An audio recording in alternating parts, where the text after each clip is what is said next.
Indian navy chief ने पाक चीन फौजी ताउन को सरप्राइजिंग करार देते हुए पाकिस्तान की जानिब से 8 हंगू आबदोजों और 50 बहरी जंगी जहाज़ों के हसूल पर काफ़ी तशवीश जाहिर की है। भारत की जानिब से पाकिस्तान की बहरी ताकत की मॉनिटरिंग की इतनी ज़रूरत क्यों पड़ रही है? बहुत शुक्रिया आपका।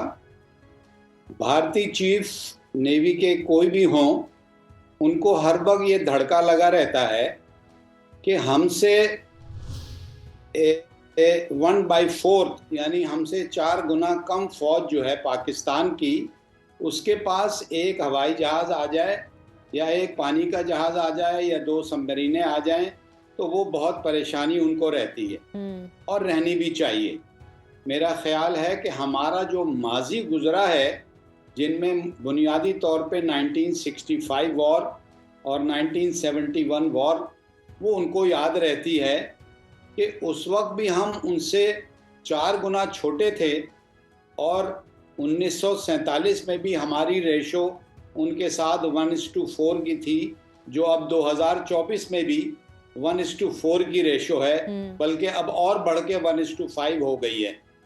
लेकिन चूंकि हमने 65 की जंग में भी उनके घर जाके उनको मारा था और दवारका तबाह किया था, और इसी तरह 1971 की जंग में भी हमने उनके घर जाके उनके जहाज़ को डुबोया और उनका किसी भी दुनिया में जहां भी उनकी जंग किसी से हुई, सबसे बड़ा नुकसान हुआ कि उनका जहाज़ INS कुकरी जो था उसको डुबो दिया और वो मिनटों में समंदर की अथाह गहराइयों में जाकर गर्क हो गया।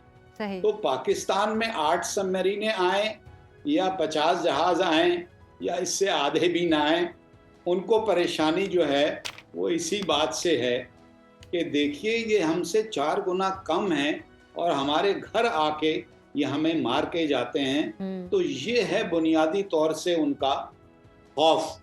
और हम क्यों ऐसे हैं? हम तो लड़ते ही जज्बे से हैं। हमने कभी gun for gun, missile for missile, submarine for submarine, उनकी ना बराबरी हम कर सकते हैं ना हमने की। सही। क्योंकि देखिए ये एक बहुत बड़ी महंगी सोच है। हमारी जो महदूद कैपेबिलिटी है वो बुनियादी तौर से दिफाई है। उनकी जो लामहदूद बड़ी नेवी है वो बुनियादी तौर से एक अपने आप को वो पूरे खित्ते का बॉस समझते हैं। सही। इसलिए उनकी परेशानी है। और उनकी परेशानी ये चीन से बनी हुई आबदोजों या जहाज़ों से और भी ज़्यादा है, क्योंकि चीन एक दुनिया की उभरती हुई बहुत बड़ी क़ुव्वत है, इकोनॉमिक लिहाज से भी, रकबे के लिहाज से भी और मिलिट्री के लिहाज से भी। आज चाइना की जो नेवी है वो पूरी दुनिया में सबसे बड़ी नेवी है और हमारी दोस्ती चीन के साथ लाजवाल है। तो उनकी परेशानी अपनी जगह है और वो रहनी चाहिए। पाक चीन बहरी दिफाई ताल्लुक टेक्नोलॉजी तबादले ने पाकिस्तान नेशनल शिपिंग यार्ड को फिर से आबाद कर दिया है।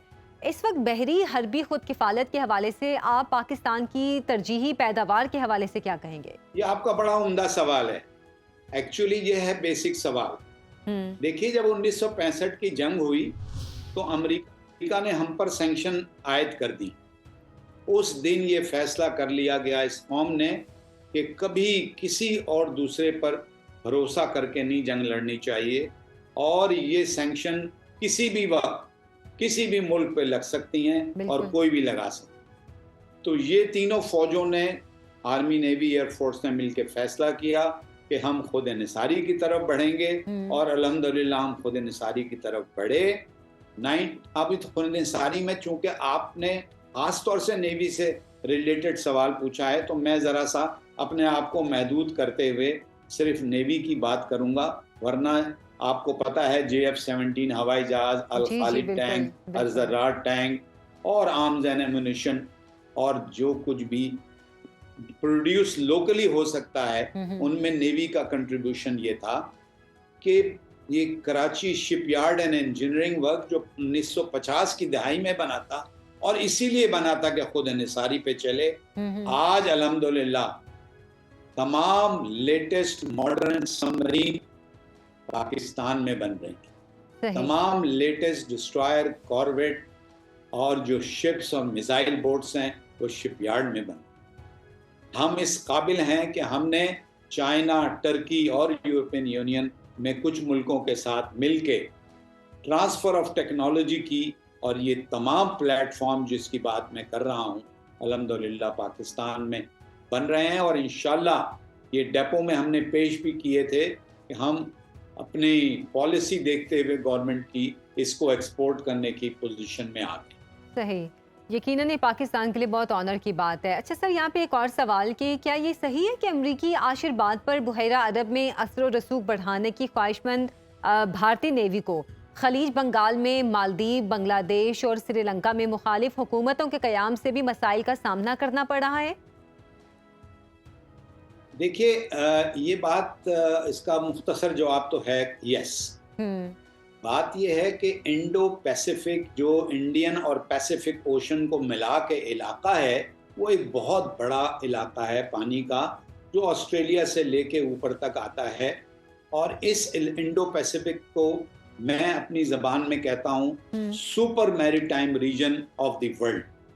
ये सुपर मैरीटाइम ओशन है, सुपर मैरीटाइम रीजन है कि जिसमें सबसे ज़्यादा लोग रहते हैं, जिसमें 4 न्यूक्लियर पावर रहती हैं, जिसमें मैरीटाइम के कॉन्सेप्ट से बहुत बड़े बड़े जनाब सेंटर हैं मैरीटाइम के। जी जी। यहीं पर इसी इलाके में जो बहुत ही इम्पोर्टेंट गुजरगाह हैं पानी की, मसलन सुएज कनाल है, मसलन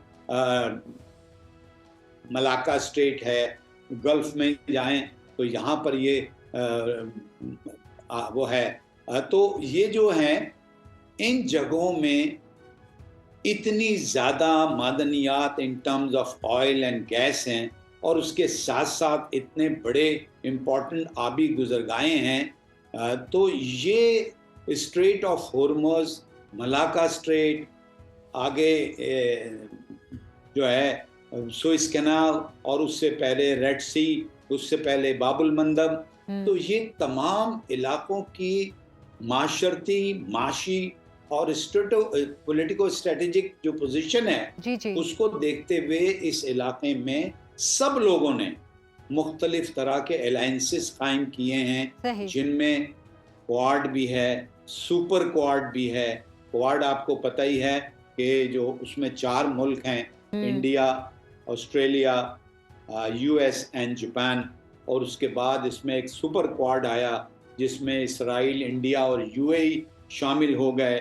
और उसके बाद एक और बीच में 2022 में डेवलपमेंट हुई जिसमें ऑस्ट्रेलिया, यूके, यूएस ने मिल के एक अलायंस मिलिट्री कायम किया, जिसका बुनियादी मकसद इंडो पैसिफिक में ऑस्ट्रेलिया को न्यूक्लियर सबमरीन बना के देने का और उसको पावरफुल करने का इंडो पैसिफिक में ये है।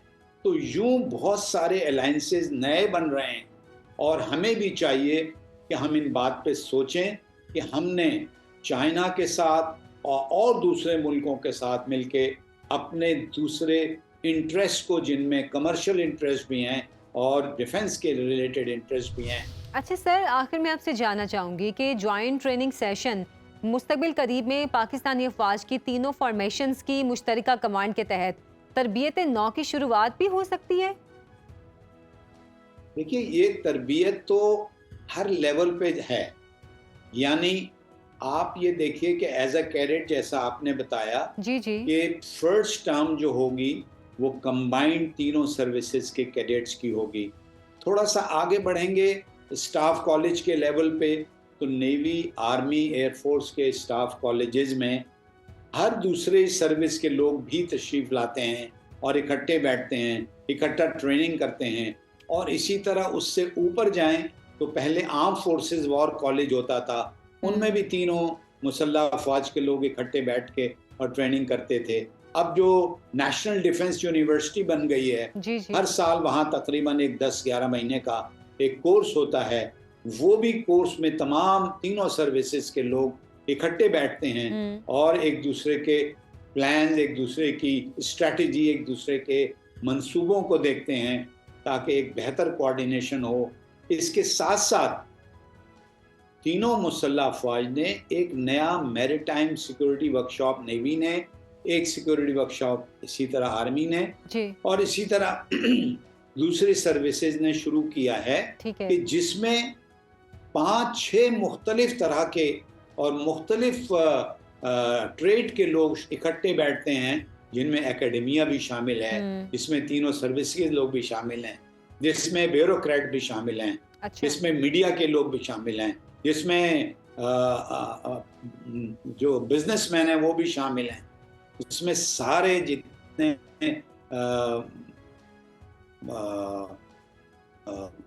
जो स्टॉक एक्सचेंज हैं जी, जी। उनके लोग, और इसी तरह बाकी इसी तरह की ऑर्गेनाइजेशन के तमाम लोग इकट्ठे बैठते हैं, both civilian and military, to understand each other, to better work together.